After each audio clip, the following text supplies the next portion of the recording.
Hi friends, welcome to the Indian kitchen. ఇవాళ మనం సర్వపిండి ఎలా చేసుకోవాలో చూసుకుందాం.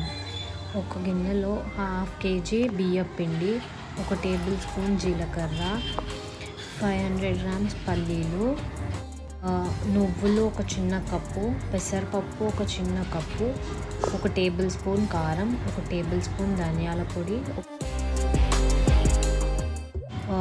ఉప్పు తగినంత, 1 టేబుల్ స్పూన్ అల్లం వెల్లుల్లి పేస్ట్, ఉల్లిఆకు, కొత్తిమీర, కరివేపాకు తగినంత వేసుకొని పిండిని మెత్తగా పిసుక్కోవాలి.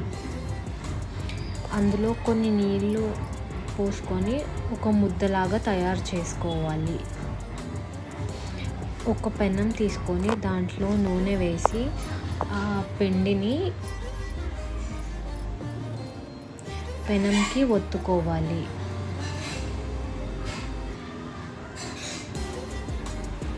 ఒత్తుకున్నాక ఆ పిండికి హోల్స్ వేయాలి.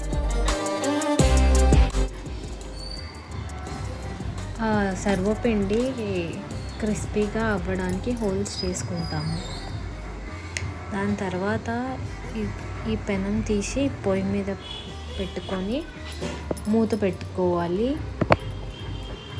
సర్వపిండి కాలినాక మూత తీసుకొని వేడి వేడి సర్వపిండి రెడీ.